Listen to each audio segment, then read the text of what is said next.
Dios le bendiga a todos en esta noche. Damos la gloria y la honra a nuestro Señor Dios. Yo quiero que se acerquen más, vengan más cerca, más cerca. Ocupemos los asientos de aquí delante, bendito sea el Señor. Vamos a orar para así entregarle a mi hermano Gerald para que él siga con la segunda parte de nuestro estudio acerca de lo que tiene que ver con la cena del Señor. Señor Jesús, te damos las gracias, oh Dios de la gloria, porque tú tienes el control de todas las cosas, mi Dios amado. Señor, trae tu Espíritu, oh Dios de la gloria, sobre nosotros, trayendo la iluminación de tu Espíritu Santo, Señor, a nuestras vidas, para que nosotros podamos entender, Señor amado, tu hermosa palabra, Padre de la gloria. Pero por sobre todas las cosas, Señor, que las palabras aprendidas en esta noche, Padre Santo, se queden grabadas en lo más profundo de nuestros corazones, mi Señor Jesús, y que verdaderamente nosotros la pongamos en práctica y seamos, Señor amado, como fuego vivo, como agua viva, Padre Santo, tu palabra en nuestras vidas, mi Señor Jesús, donde nosotros pongamos tu palabra por obra, Padre de la gloria. Te pedimos, Señor, que tú fortalezcas nuestros corazones, Señor amado, y verdaderamente, Padre, ministre, transforme, traiga, Señor, en el nombre de Jesús, un cambio a nuestras vidas, Padre Santo, una nueva perspectiva de vida, Padre de la gloria, que verdaderamente, Señor amado, cada palabra sembrada en esta noche sea una palabra de fe, sea una semilla, Padre, que germine en el nombre de Jesús y que verdaderamente dé fruto en nuestras vidas. Te lo pedimos, Señor.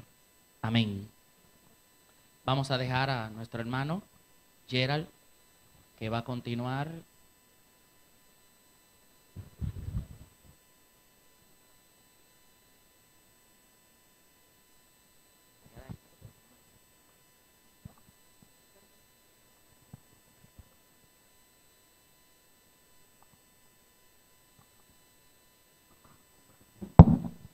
Amén.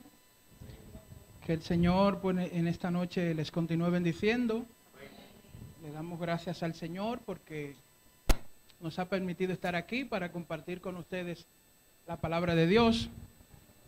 En este tema tan importante sobre la cena del Señor, donde en la semana pasada hablábamos desde el punto de vista que era un pacto conforme a la cultura bíblica.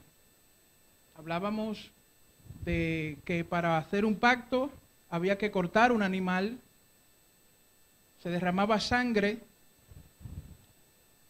las partes del animal se colocaban una frente a la otra, las partes pactantes cruzaban en medio de los animales cuando ya se habían hecho los acuerdos del pacto. Y luego de esta ceremonia, las partes comían y hablábamos de la importancia de participar en la cena del Señor, porque cuando nosotros participamos en la cena del Señor, es evidente que estamos haciendo partes de un pacto, porque es lo bíblico.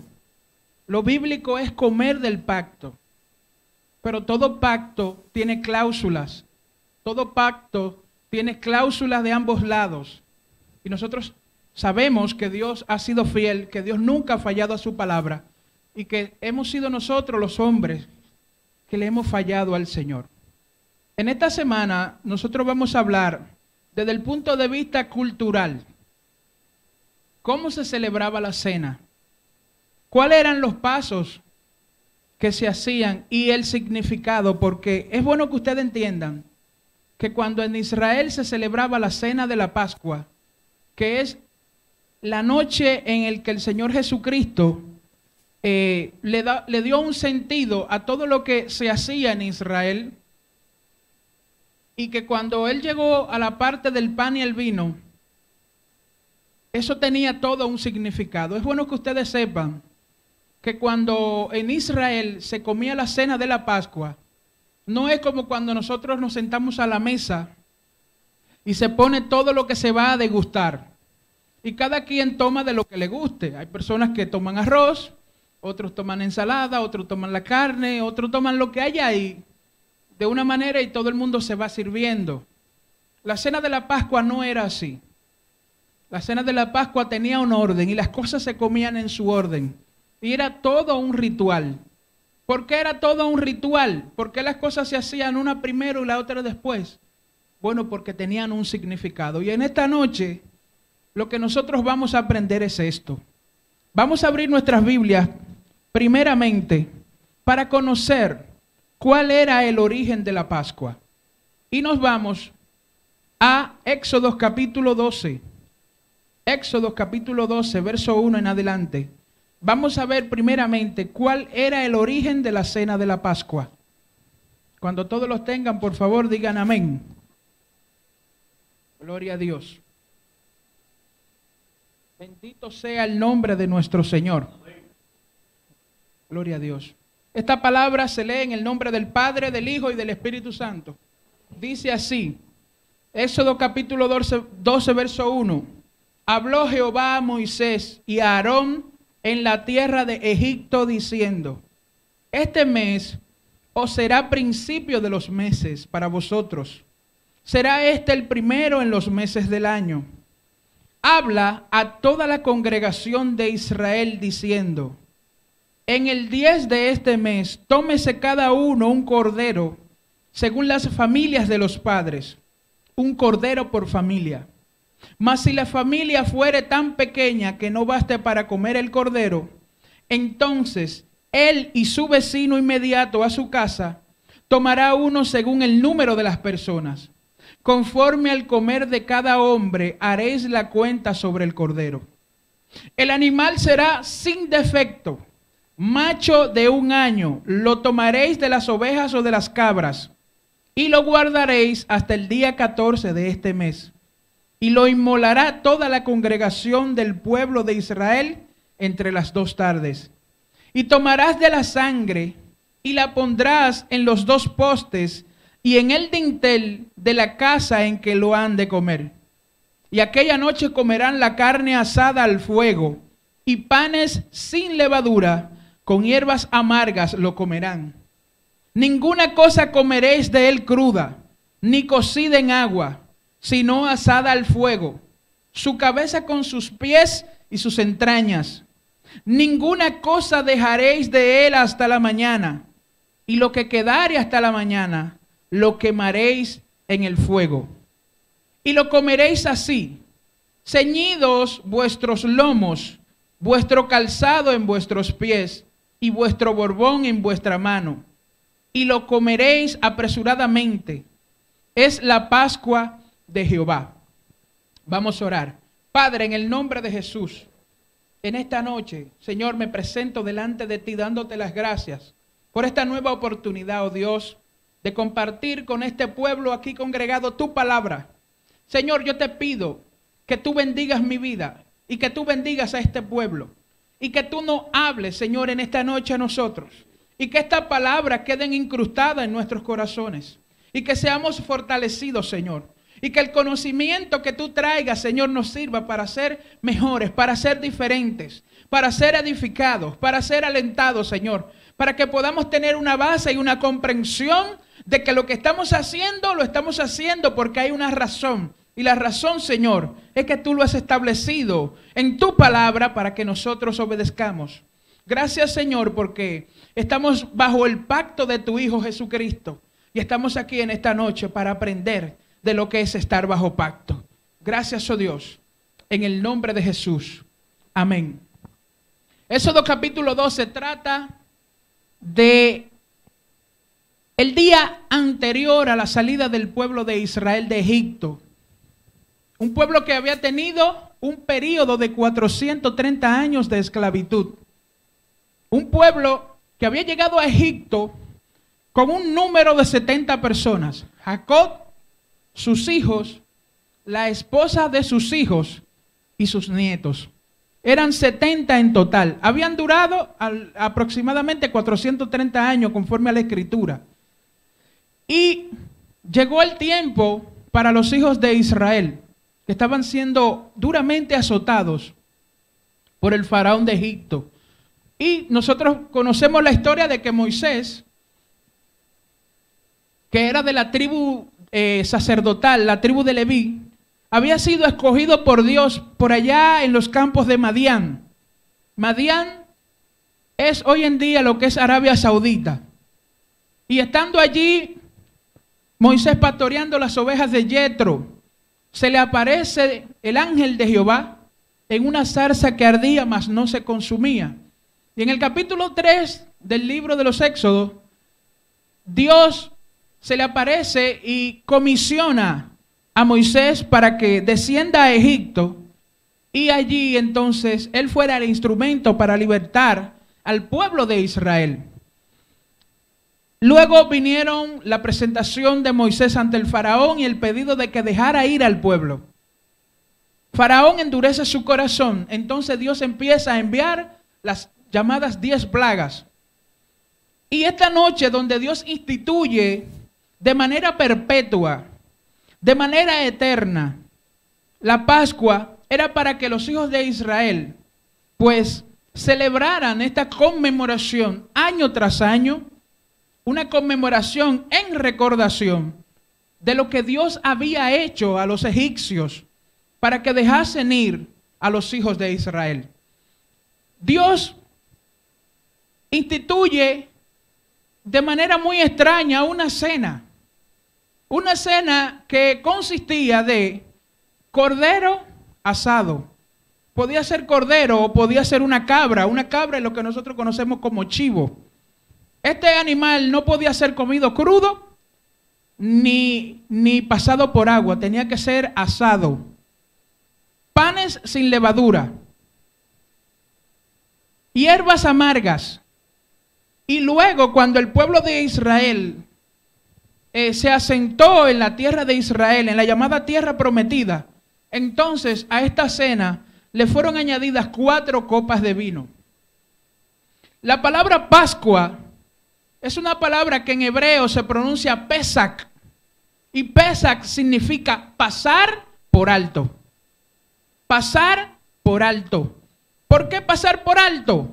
Porque Dios le había dicho que cuando ellos mataran el cordero o el cabrito y pusieran la sangre en los postes o en los dinteles de sus casas, cuando el ángel de la muerte pasara por toda la tierra de Egipto, en todo lugar, en toda casa que habían puesto esta sangre como señal, la muerte no entraría, o sea, no moriría ni el primogénito de los hijos, pero tampoco el primogénito de aquel que tuviese ganado.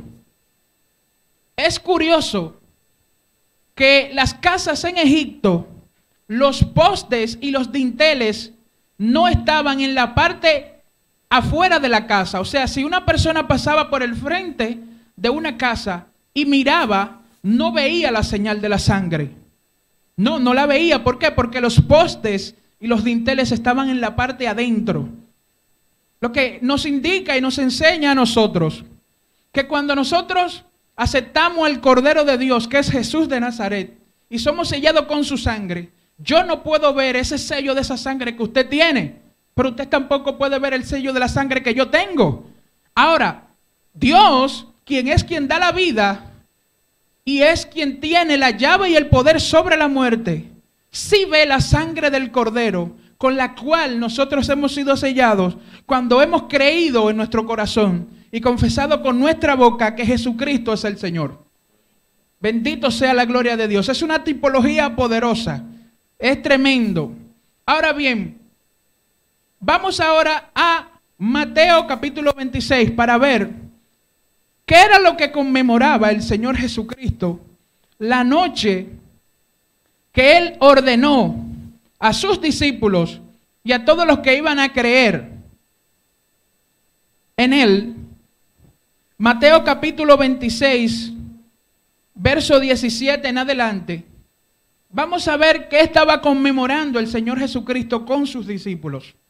Nosotros vamos a establecer aquí lo que enseña la palabra, porque en la palabra está todo. Bendito sea el nombre del Señor. Mateo capítulo 26, verso 17, vamos a leer hasta el verso 30. ¿Lo tienen? Amén, gloria a Dios. Así dice, que el primer día de las fiestas de los panes sin levadura, vinieron los discípulos a Jesús diciéndole: ¿dónde quieres que preparemos para que comas la Pascua? Y él le dijo: id a la ciudad a cierto hombre y decidle: el maestro dice, mi tiempo está cerca. En tu casa celebraré la Pascua con mis discípulos. En tu casa celebraré la Pascua con mis discípulos. Y los discípulos hicieron como Jesús les mandó y prepararon la Pascua. Cuando llegó la noche, se sentó a la mesa con los 12. Y mientras comían, dijo: de cierto os digo que uno de vosotros me va a entregar. Y entristecidos en gran manera, comenzó cada uno de ellos a decirle: soy yo, Señor. Entonces él respondió y dijo: el que mete la mano conmigo en el plato, ese me va a entregar.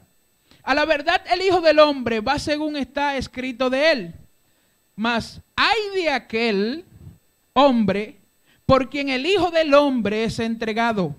Bueno le fuere a ese hombre no haber nacido. Entonces, respondiendo Judas, el que le entregaba, dijo: soy yo, maestro. Le dijo: tú lo has dicho. O sea, de manera afirmativa, tú lo has dicho. Y mientras comían, tomó Jesús el pan y bendijo y lo partió. Y dio a sus discípulos y dijo: tomad, comed, este es mi cuerpo. Y tomando la copa y habiendo dado gracias, les dio diciendo: bebed de ellas todos, porque esta es mi sangre del nuevo pacto, que por muchos es derramada para remisión de los pecados. Y os digo que desde ahora no beberéis más de este fruto de la vid, hasta aquel día en que lo beba nuevo con vosotros en el reino de mi Padre.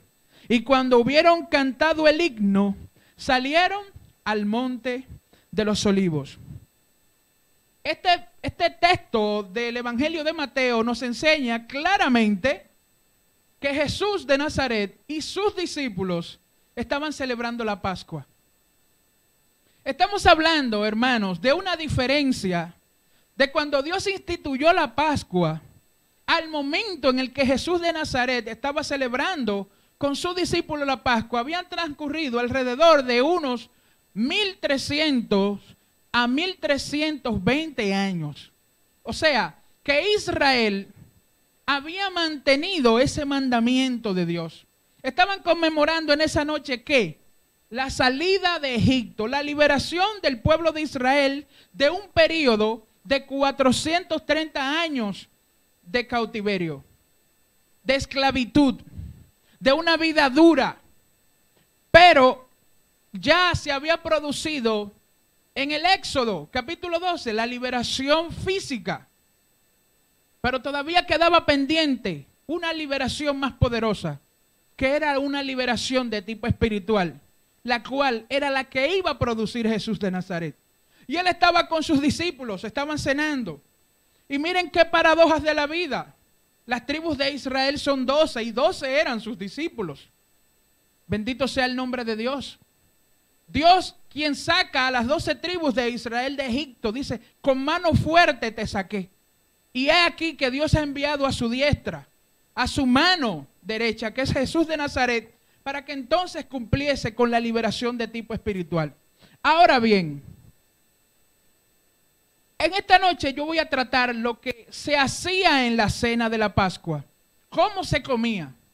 ¿Y qué era lo primero que se hacía? Bueno, cuando se sentaban a la mesa, desde el punto de vista de la cultura hebrea, habían unos 15 pasos para comer la cena. Y el primer paso era que se bendecía la primer copa de la cena. Esta copa se llamaba la copa de la santificación.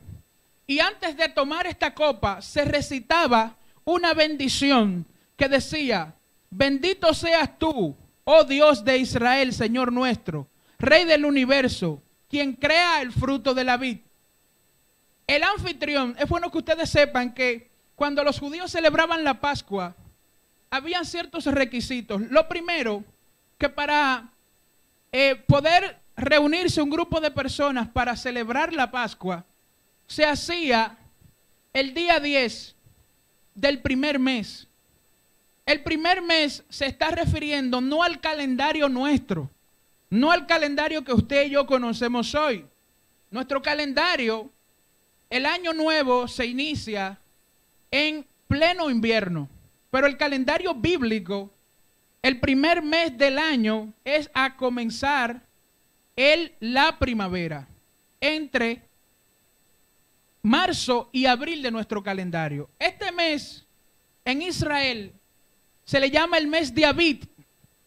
Abib significa maduro. Y es una palabra muy interesante porque el pueblo de Israel ya estaba maduro para salir de Egipto. Pero también cuando Cristo está cenando con sus discípulos y está celebrando la misma fecha, ya el mundo estaba maduro para la redención de sus pecados. O sea, era el momento propicio. Era la hora propicia, era el año propicio, era el día propicio. Ya todo estaba preparado. Estaba preparado en un sentido agrícola para empezar a recoger la cosecha del plan de redención que Dios había establecido desde el principio. Entonces lo primero que se hacía era que se tomaba la copa de la santificación, el anfitrión la levantaba, se necesitaban no menos de 10 personas, o sea, el número menor de personas para celebrar la cena de la Pascua era 10, y el número mayor de personas para celebrar la Pascua era 20. No podía ser ni menor a 10, pero tampoco podía ser mayor a 20. Lo segundo que se hacía era que todos se lavaban las manos. Todas las personas se lavaban las manos. También quiero puntualizar que en la cena había una persona que era el principal. El principal se sentaba, se reclinaba en la mesa y los demás participantes se iban sentando alrededor de la persona conforme a su edad. Por ejemplo, a la mano derecha se sentaba el más joven y en esa relación de edad de menor a mayor, siempre el mayor estaba a la mano izquierda de quien presidía la cena.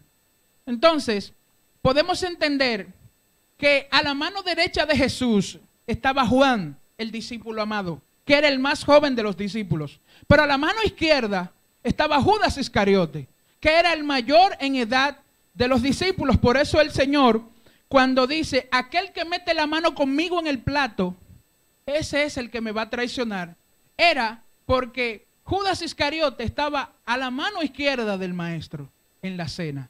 Entonces, lo primero era la bendición de la copa de la santificación. Lo segundo era que los participantes se lavaban las manos. Lo tercero era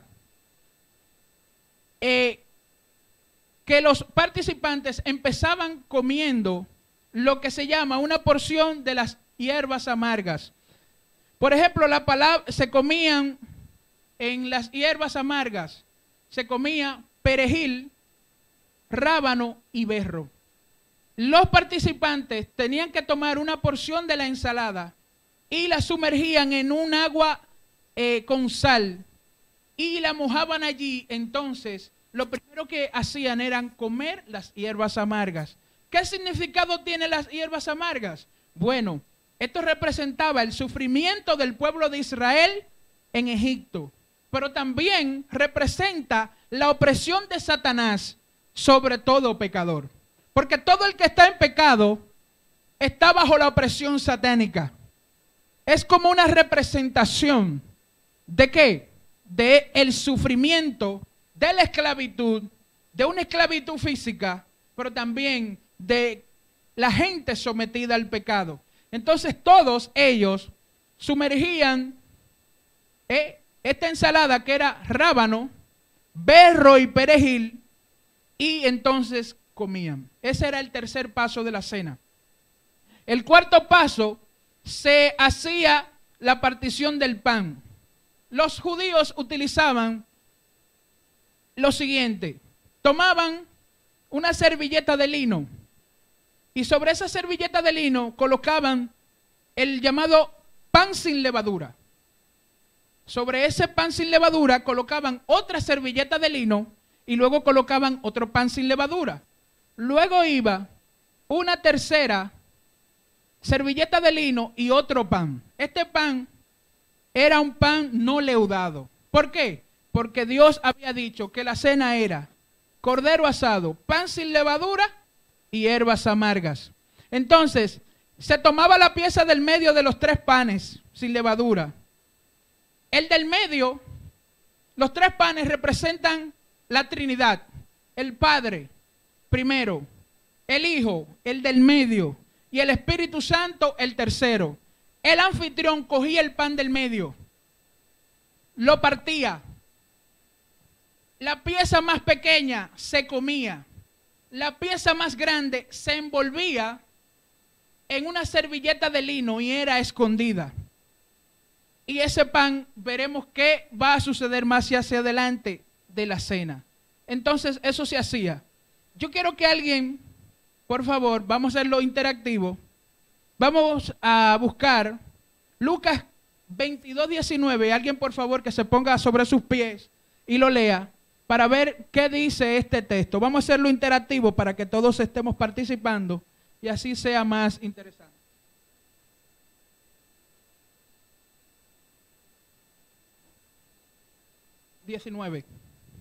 ¿Cómo dice? También tomó el pan y dio gracias, lo partió y le dio diciendo: este es su cuerpo que por vosotros es dado. Haced esto en memoria de mí. Ok. Luego de que se partía el pan, se bendecía. Se comía la parte más pequeña. Cuando estoy hablando de pan, quiero que ustedes entiendan que los hebreos hacían un pan sin levadura, era como de forma redonda. Era como cuando usted ve una torta de casabe, de esas grandes, que ya casi no se ven, ¿no? Se partía por la mitad, se guardaba el pedazo más grande y se escondía, y el pedazo más pequeño, entonces, era comido, pero ese pan se bendecía. El quinto paso es que los judíos hacían una narrativa del Éxodo. Esa narración del Éxodo era para recordar de dónde habían sido ellos rescatados. Cuando los hijos se sentaban a la mesa y le preguntaban a los padres, ¿qué son estas costumbres?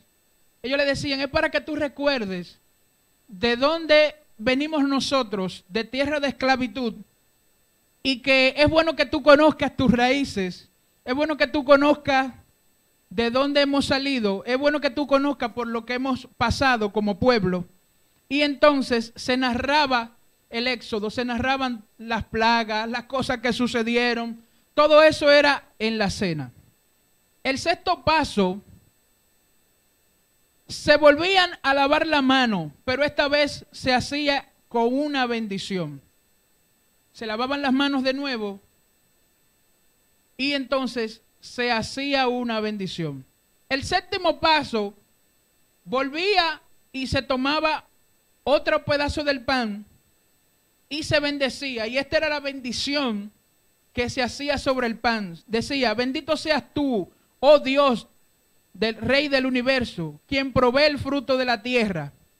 Esa bendición era la representación de una profecía de la resurrección del Mesías. ¿Por qué? Porque Él es el pan de vida.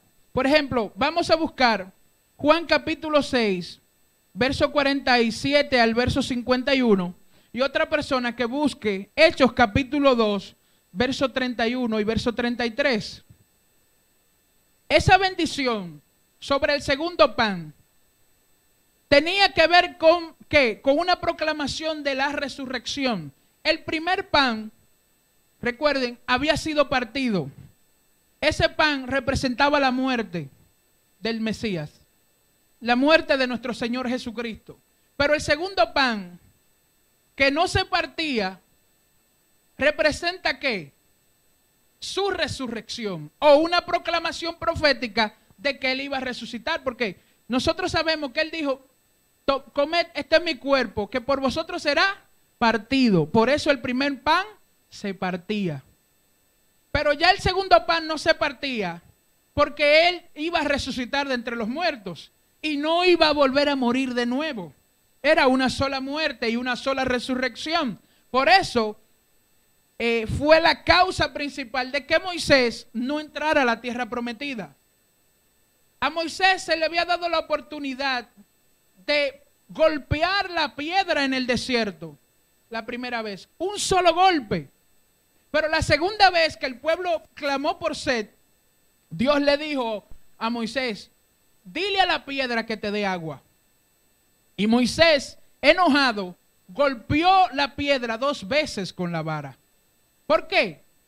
Entonces, ¿qué sucedió con eso? Que Dios no lo dejó entrar a la tierra prometida. ¿Por qué? Porque el Mesías no iba a morir 2 veces, no iba a ser golpeado 2 veces, no iba a ser quebrantado 2 veces. Con una sola muerte y una sola resurrección, eso iba a ser suficiente para que toda la humanidad fuese salva. Por eso no había que golpear la piedra 2 veces. Por eso no se podía partir el pan 2 veces. Porque si se partía, entonces él tendría que morir 2 veces. Y Dios, en todo lo que hace, nos deja un mensaje oculto que cuando es revelado por el Espíritu, es que uno puede entender que Dios todo lo tenía planeado con relación a nuestro Señor. Los 2 pasajes, ¿quiénes lo quieren leer? Sí, adelante.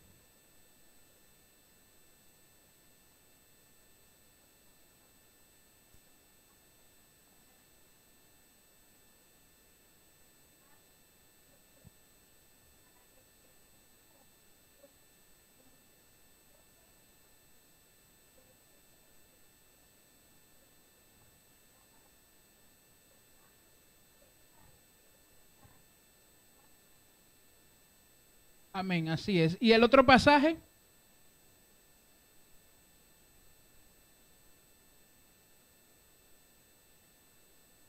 Hechos capítulo 2, verso 31, el verso 33.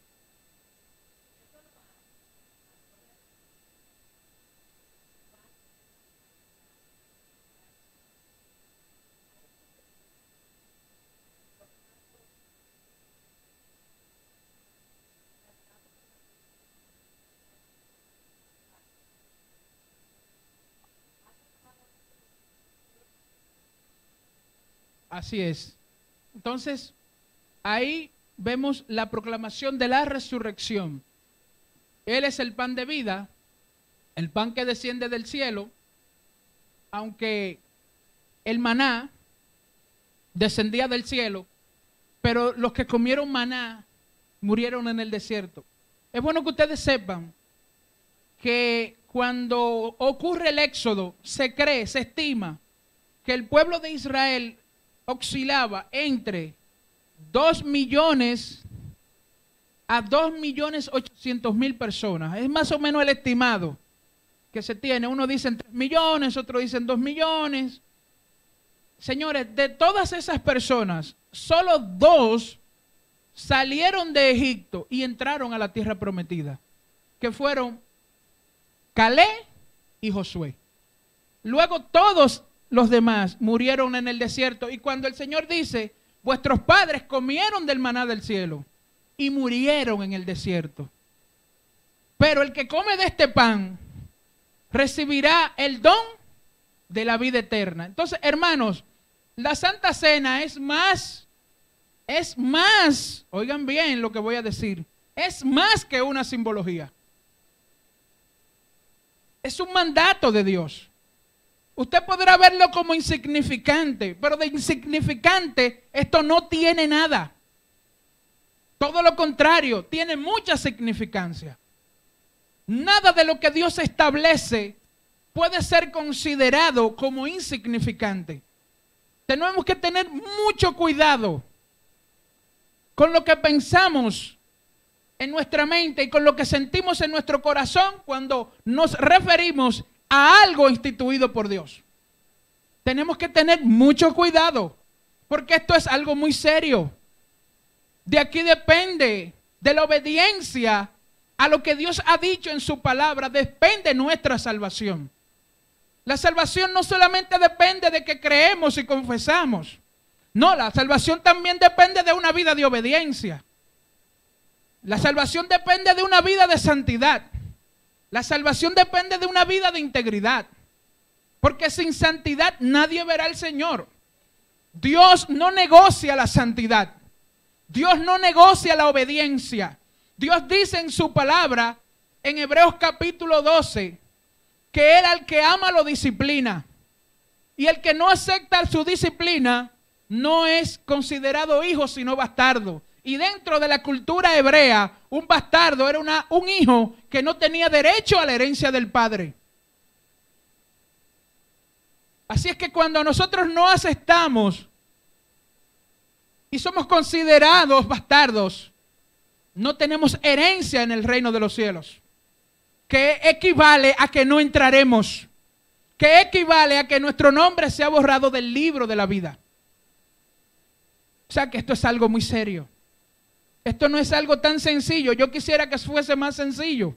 Tal vez a mí mismo me conviniere, pero si no estamos en una disposición de obedecer a Dios desde el corazón, eso es problemático. Así es, hermanos. El siguiente paso en la cena. El pan se bendecía y se comía. Los discípulos estaban reclinados. En la fiesta de Pascua era la única cena o era la única comida que en Israel no se comía sentado.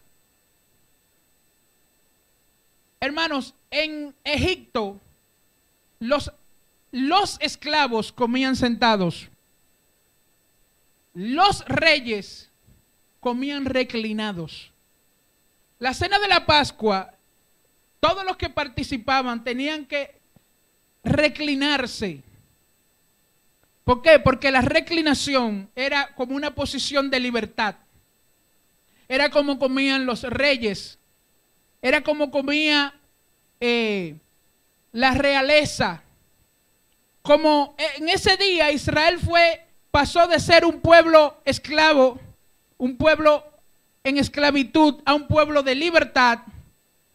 Entonces, como la cena de Pascua era lo que representaba, salimos de la esclavitud para ir a la libertad. Pero no a una libertad porque somos libres, porque Dios le dijo a Israel, si ustedes obedecen mi palabra, serán una nación de sacerdotes y gente santa. ¿Y qué dice el apóstol Pedro en su primera carta? Vosotros sois, vamos a ver, real, nación, pueblo, para anunciar las virtudes de aquel que nos llamó de las tinieblas a su luz admirable. Si somos real sacerdocio, somos de la realeza y somos sacerdotes, porque somos sacerdotes conforme al orden de Melquisedec. Melquisedec era rey y sacerdote, rey de Salem y sacerdote del Dios Altísimo. Jesús de Nazaret es sacerdote conforme al orden de Melquisedec. Él es rey de Israel, que se sentará en el trono de David, y es sumo sacerdote conforme al orden de Melquisedec. Y lo que creemos en él, somos reyes y sacerdotes. Y cuando pasamos del dominio de Satanás al dominio de Cristo, ya no podemos comer como esclavos. Ya no podemos sentarnos a la mesa como esclavos, sino como reyes, sino como príncipes. Entonces, en Israel la Pascua se comía reclinado, como los reyes. Yo, si hubiese tenido varias imágenes, me hubiese gustado mostrarle a ustedes cómo era que se comía la Pascua, cómo se come la Pascua en Israel, cómo ellos se reclinan para comer la Pascua. Noveno paso. Se bendicen y se comen las hierbas amargas. Estas hierbas amargas, dijo ahorita que eran rábano, perejil y berro. Esto era para indicar ¿qué? el dolor, la amargura y la esclavitud. Pero luego de este paso, el paso número 10, en Israel se le permite, la gente come el pan con hierbas amargas y se le permite que se le eche miel de abeja. Usted pone el pan, pone las hierbas y como cuando usted le echa cachú, algo, y se lo comen. Ahora, ¿por qué el paso número 9 era comer las hierbas amargas? Las hierbas amargas representan ¿qué? El sufrimiento y el pecado. Si lo vamos a llevar a lo espiritual, tendremos que referirnos al principio, al origen del pecado. En el huerto del Edén habían dos árboles que estaban en medio del huerto. El árbol de la vida y el árbol de la ciencia del bien y el mal. Dios creó al hombre sin pecado. Pero cuando el hombre comió del árbol de la ciencia del bien y el mal, probó lo amargo. ¿Probó qué? Lo amargo del pecado. La amargura del pecado. La muerte que trae el pecado. Las enfermedades que traen el pecado. La inseguridad. La depresión. El hombre se dio cuenta rápidamente que estaba desnudo. La vergüenza que produce el pecado. El peso que produce el pecado. El sufrimiento y el dolor que produce el pecado. Pero el 10º paso, se le permitía a la gente comer el pan, hierbas amargas y la miel. ¿Para qué? Para que la gente experimentara que aunque estaban en pecado, estaba lo dulce de la redención.